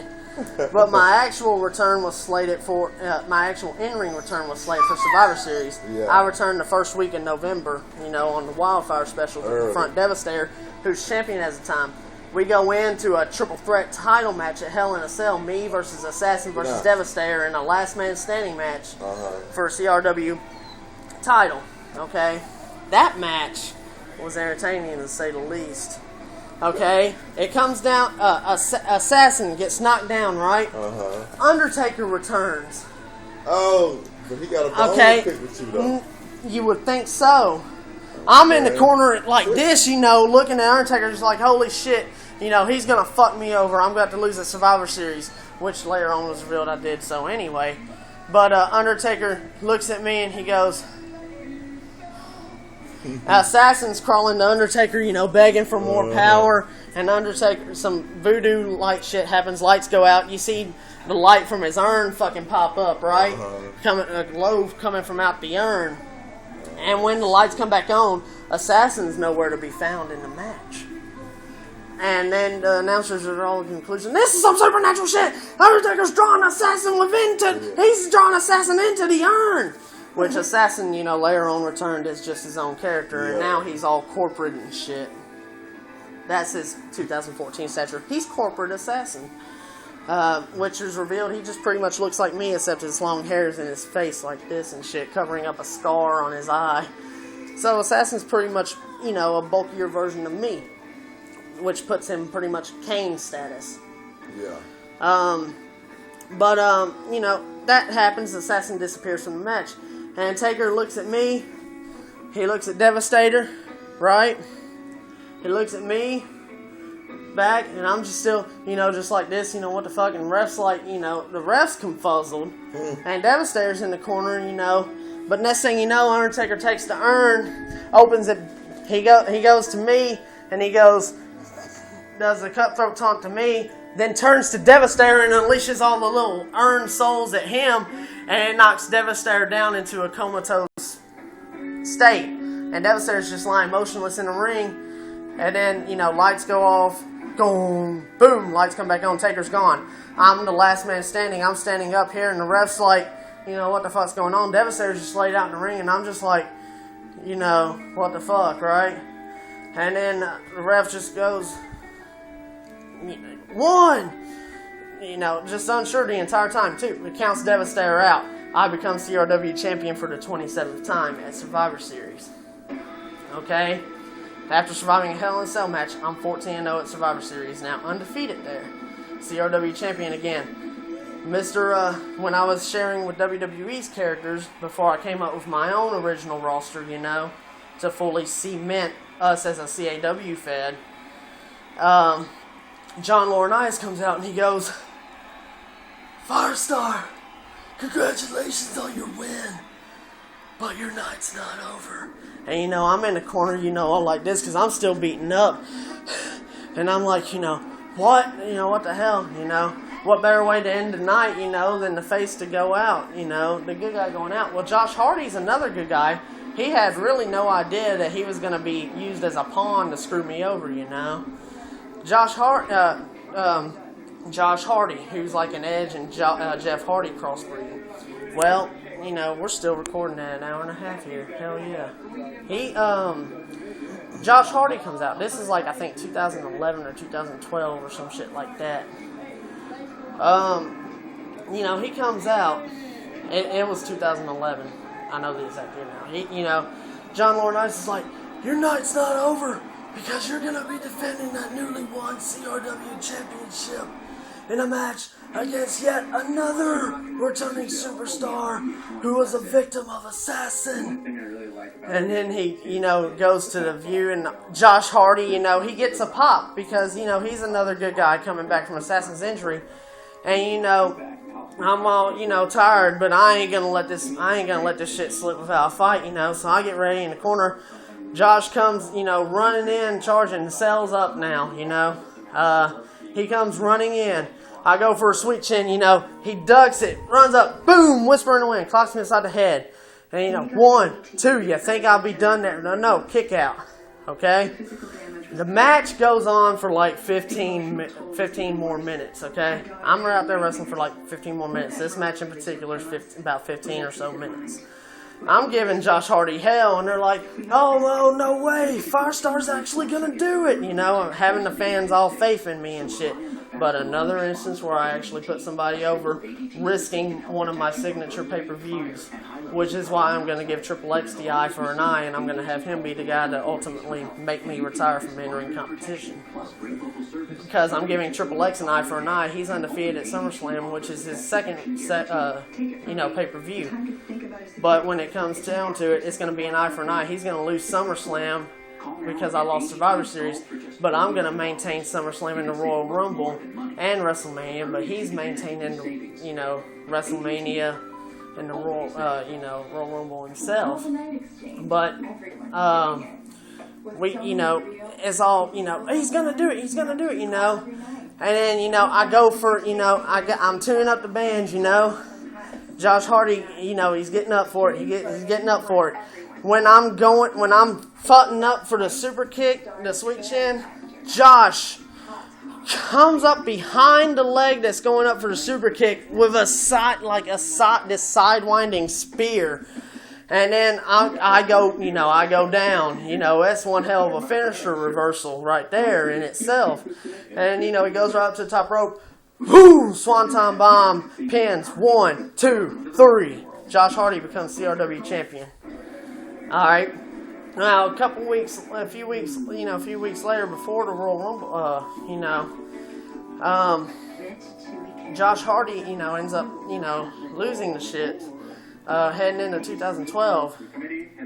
Well, Josh Hardy ends up defending the title against me, okay? We put on, you know, it was at a regular show. He defends the title against me at regular Mayhem. But we put on a stellar match, dude. And I won the CRW title back from him then. A little whiles later, Josh Alexander, who was Josh Alexander Lachelle's his real name. But he was, you know, he was the character of Josh Hardy. He was Josh Hardy's controller, so to speak. He's talking to me. This is when we were talking like a lot, you know. We're still friends, but we just don't really talk a lot no more. Last time I talked to him was, I actually asked, you know, I'm kind of sort of hurting right now as far as actual talent goes. Do you think I could bring Josh Hardy back in some form or another, even if it's not wrestling? You know, but it turns out it is for a wrestling run. But Josh was like, you know, yeah, go for it. Bring Josh Hardy back. You know, so now, you know, Josh Hardy's under my control. He's copyrighted to the company. So Josh Hardy's back now, and he's got his own, you know, talk show, you know, like the cutting, like the Crash Course is what it's called. So, you know, Josh Hardy's back in some kind of format. But he cut before, you know, to kind of sort of dismiss him from the roster when he won the CRW title, and then he lost it to me. I think we went into a rematch for it. I'm having a little trouble remembering exactly what happened there, but you know, he lost nonetheless. But after, you know, losing the title, and after that, he goes to say, you know, I'm thinking about retiring. You know, retiring from the active roster, dude. That's gonna free you up a roster spot. And you know, I'm like, you know, I don't really want to lose you because honestly, I have no other ideas. You know, but I go, you know, I'm going to support you, man, but just know, for at least your character, if you don't want to come back, doors are always open because I like the hell out of your character. Yeah. And so he goes, you know, he tells me what to write, and when I wrote in the Mayhem show, I wrote in his speech, and it was pretty much, you know, I've won the title, I've put on the greatest match with the greatest wrestler in CRW today, the best of all time, and that's when I took off of best of all time. Was you know, he calls, you know, Firestar Heart, the best of all time. And I know due to copyright infringement, if I were to actually legitimately debut in WWE, I would have to just be called Firestar because unless Bret Hart approved of it, or one of the Hart family approved of it, I couldn't be Firestar Hart. Because I'm not legitimately in his family, although Bret don't know it, but I've adopted him as my uncle and a key mentor. Influence in my actual CAW career, yeah, is Bret Hart. So my CAW is Firestar Hart. But I know, create a wrestler. Okay. Like CAF is create a fighter, and CAB is create a boxer. I got you know, a boxing game or so too, but I think I left that at my dad's place. Fight Night Round 4 to be exact on the name of that game, and I'm undefeated on that son of a bitch right now. Went 10 rounds with Tyson, won by decision. Yeah, you know I'm the shit at it. I was like, you know, I gotta prove I'm the shit somehow because I ain't really played this. So, you know, dude goes, a friend of mine goes, you know, I dare you to fight Tyson. I fight Tyson. You know, and he's kicking my ass just about, but I'm also throwing some punches back, and evidently it was good enough to get me the decision. But that's besides the point. You know, Josh Hardy, you know, cuts his retirement speech. Okay? Says he's got nothing left to prove.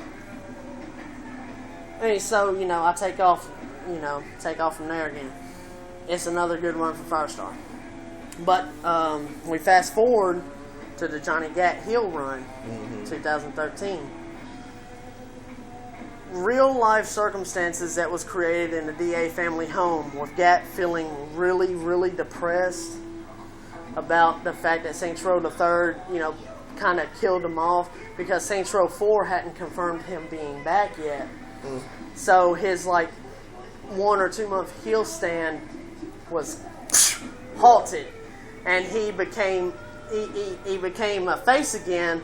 But at first it was like this sympathetic, you know, oh my God, you know, got killed off in Saints Row III. I feel for the guy, you know. He's a real cool cat, great wrestler and everything, you know. I feel for the guy. So an emotional connectivity was built between Gat and the audience that turned him good again.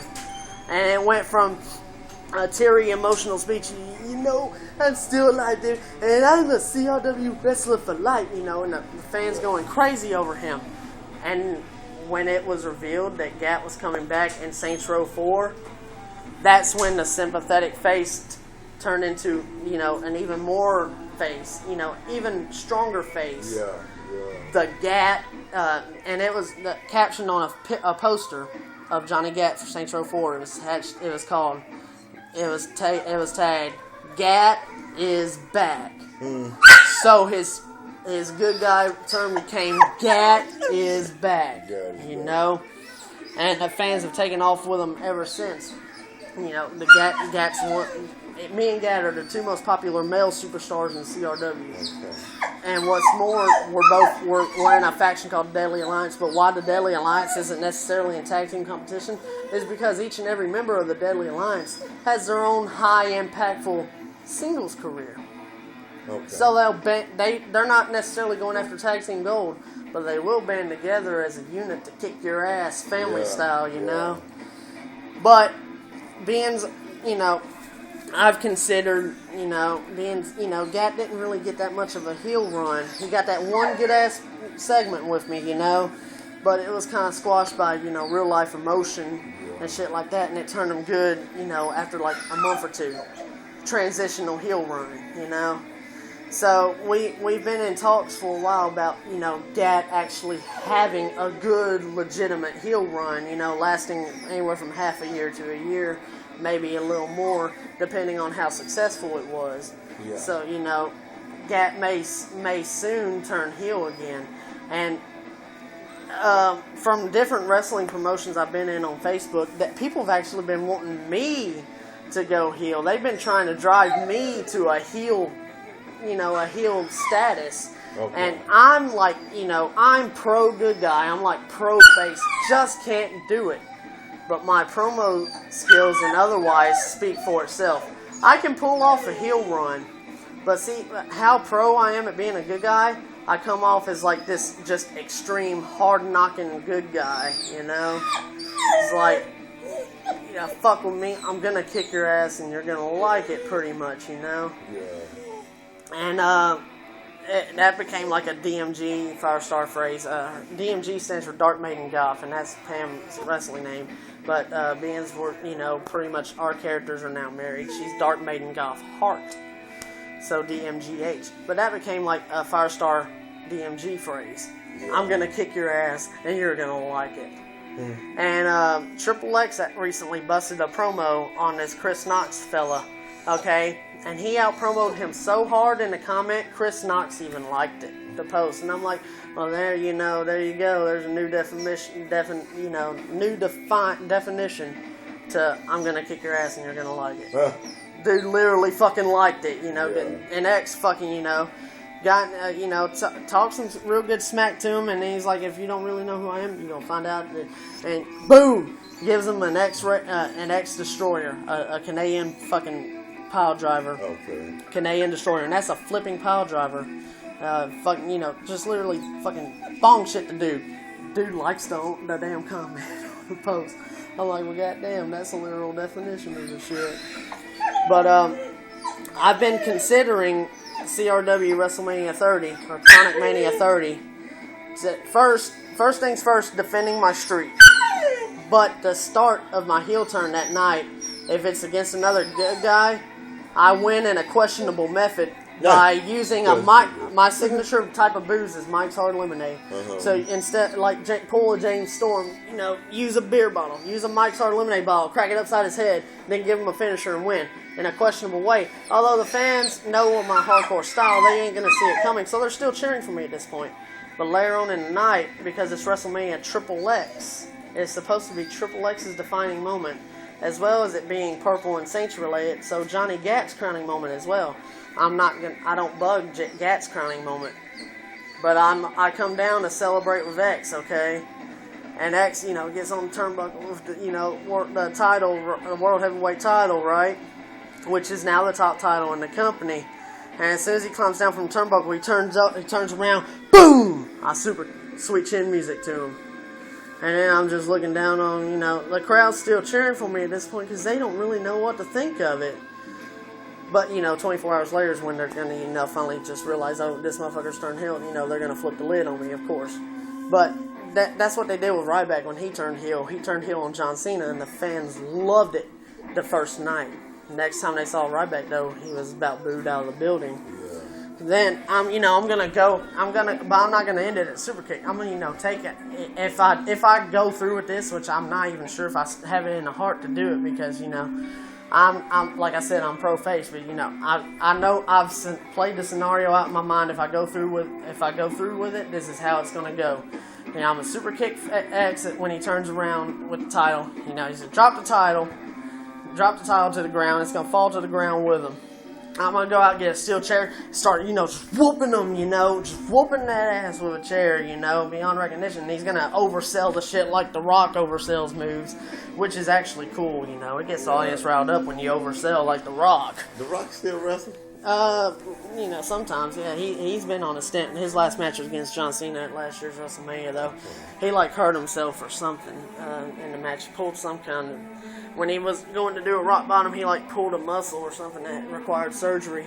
Who won that match? John Cena ended up winning round 2 between him and The Rock. Yeah. Of course, The Rock won the first round. But anyway, back to the other point. No, Whoopback's real so bad at that steel chair. He's overselling the shit. And then he finally ends up just on his back, dead.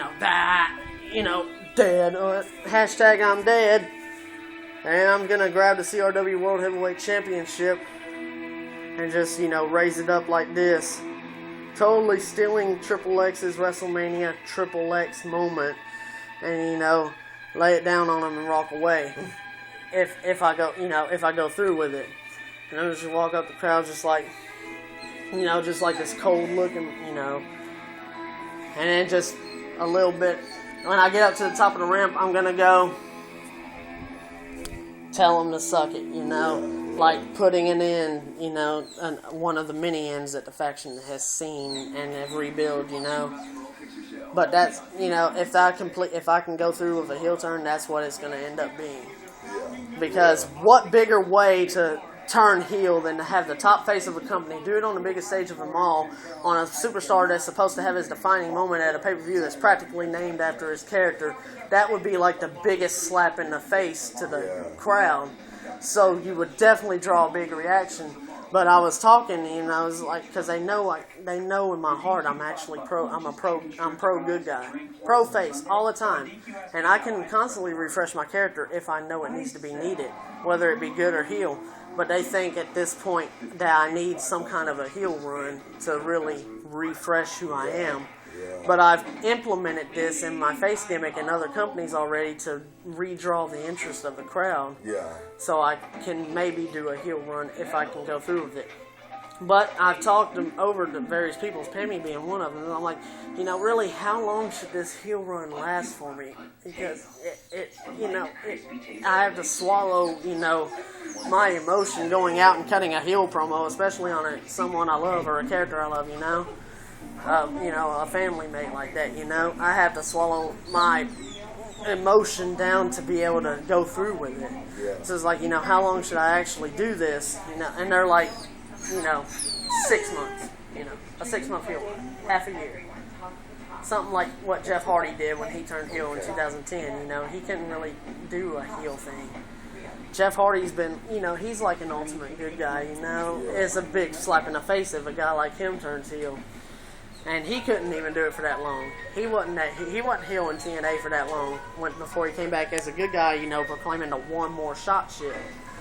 So, 6 months goes out on my heel run, or however long I can make it last. I go away for a while. Yeah. When I come back, it's like the crowd forgets every little evil thing I've done on my heel run because they miss me so damn much. It's a big pop. And when I come back, I crack a promo. It's like, there's some things I wasn't proud of, I refer to my heel run, that I wasn't proud of the shit I was doing. Then I reveal,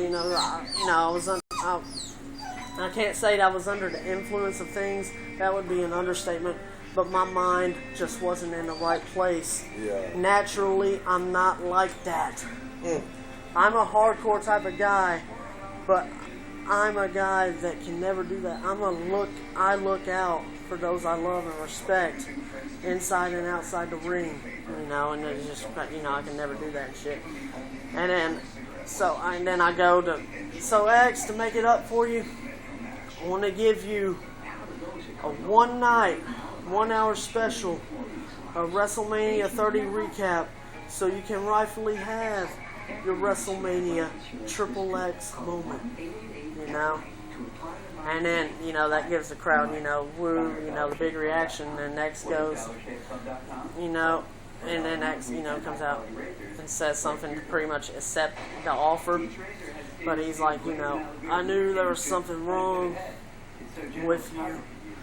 I just didn't know to what extent it was affecting you. Now I know. Now you're back to the way we know and love, you know, pretty much. And he goes, as far as your chance to redeem my moment goes, I accept. And, you know, pretty much all that shit. And then I'm a good guy, you know, boom. And that's pretty much the wrestling standpoint where we're at now. I'm currently still CRW World Heavyweight Champion. I've yet to drop the title, which I've planned so there are 2 top titles to fight for at Mania. And I don't have to put my streak on the line against X. I've planned on actually dropping the title before Mania. Like at either a Mayhem event, a Throwdown event, or a Wildfire event, or hell, even our in-between pay-per-view.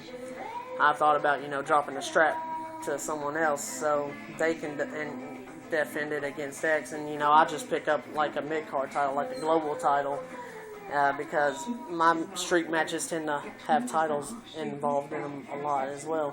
So, you know, I go back to being global champion. I'll defend that belt and my streak at Mania and still draw one of the matches of the night that way. But that's about where I stand at my point, so I can put everybody that needs to go over at Mania. But all that out of the way, this is the script. This Freaky Links Revamped is one of the songs I wrote. Guys, it's pardon me for the darkness. This is all Freaky Links Revamped. I wrote this, I think, like 2010 or so. February 7th, 2010. All 3 papers of that shit I've written on. I wrote Believe in Me, which I'm not really, this is just shit I've written from 2010. I'm not really sure, like, how good these are in terms of words, but the binder's where it gets really good. Okay, and you can tell this is written back in old faction days because I got a bunch of old names autographed with us on this shit. But you can tell I've written this back in the day. Don't eat none of that, Gyps. That's 3 songs right there I've written. And I'm like a hard rock / heavy metal type writer. We're finally getting into the songs I've written, guys. If I feel like I can, I might go through the lyrics with you guys just to share. Hell, we're almost at the 2-hour mark. I don't even know if you guys would watch all 2 hours of this at the end of the day. But, hell, or if it even uploads to YouTube. But, anyway, I really want to let you guys into my world tonight because I have the feeling and my phone's still recording. So, you know, as long as it don't cut off, I just want to keep the video going. Just for the sake of having the video going. Because I'm not taking any chances of losing where I leave off on any subject particular. That's why this is going to be a long-ass video. I love you guys, and if you stick with it, well, thank you very fucking much. You know, you guys have had an in-depth look into my life tonight. What'd you think about this one? This is Freaking Links Revamped right here. So that's the song, right? Yeah, this is the theme song to the Freaking Links Revamped thing. What did you think about it? Because I took a little bit of, you know, I took a little bit from the actual intro on Freaking Links, which is written by me. And the intro to Freaking Links is like a little bitty music, you know. What will you say? And then the end of it is, what you don't know can't hurt you, but what you search for might get you. That is the intro lyrics. So I put all that into the song to really know, and then I'm like, you know, watch your freaking leg. Watch your freaking leg. Yeah. And then, you know, had to bring in the family in, you know, the lead, Ethan Embry played a guy named Derek. Then the cast was Derek, Jason, Chloe, and Lon. They were like the four guys. And so, you know, I call them Derek's crew in there. So, you know, just finishing what they started. And that's pretty much, you know, what this song is about here. I don't know if you guys can read these too good or not. But this is just like an early song here. Don't know if you guys can really read that too good. You know, or if I went too fast, I'm sorry. But, yeah. Well, I'm in College Station. It's taking about 15-20 minutes to get there. Anyway, yeah. You guys get a general feeling of I can't teleport there. I'm in College Station. But if it's... Is it for real? Don't have to waste my time. This one isn't completed yet.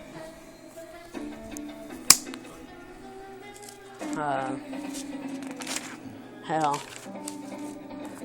Yeah. What? Hell, which one you reading up on? Oh, this is the Believe in Me. Yeah, that one's just kind of. The whole time I was writing it, I was like, man, this might be just like kind of cheesy. But you know, I was trying to get someone to believe in me that really actually wasn't really worth my time to try to get to believe in me. But I was, you know, just writing it, and being, you know, that person in my life anymore, I can actually, you know, relate this to Pammy, who actually does believe in me, because it hasn't been officially released yet. So I can relate this to, you know, the fact that she believes in me, you know. And me, like I said, me and DMG, we've been through a lot. But our love has, you know, within this year alone withstood, you know, it seems like a test of time. And we stomped it all. We've kicked its ass pretty much, you know, and we're still going strong. We're in love, and that's how we know which shit's gonna last. We're not like individual people, so, you know, you tattoo that person's name on you. We're not all, you know, we're not all into the folk tale like that and shit, you know. Tattoo your love's name on you and the relationship's gonna go bad. No, it's a matter of the fucking attitude. There ain't no fucking curse in that, you know. Maybe an honorary knock on wood for that statement, you know, but still, it's your attitude that fucking curses a relationship. Yeah. You gotta, when you're surrounded with positivity, when you're surrounded with someone you truly, genuinely love, that you believe in each other, you support no matter fucking what, you know, you're gonna have your fights, you're gonna have your arguments, but it's a matter of how you conduct yourself, how you handle them. That's what ensures you stay strong and you love each other. And you never, and another key is you never go to bed mad with your love. You always make up before bed. Even if it's right before you fucking go to sleep. It's just as simple as, I'm sorry, I love you so much, you know. And then a hug and a kiss. It's just as simple as that, especially if you're about to fall right asleep. And but that's one thing. Never go to bed mad. Always go to bed happy or content with each other. Always go to bed knowing that you love each other, no matter what. Good Lord, dog. Are you keeping her occupied, ain't you? Look at this. This dog is crazy as hell. Almost 2 hours in, and this is like the first time you're really getting to see her go crazy. But she ain't really even going crazy right now. You should see her run through the damn house and shit. People on Facebook already seen that shit. But that's besides the point. Gypsy Lou. That's her name, Gypsy Lou.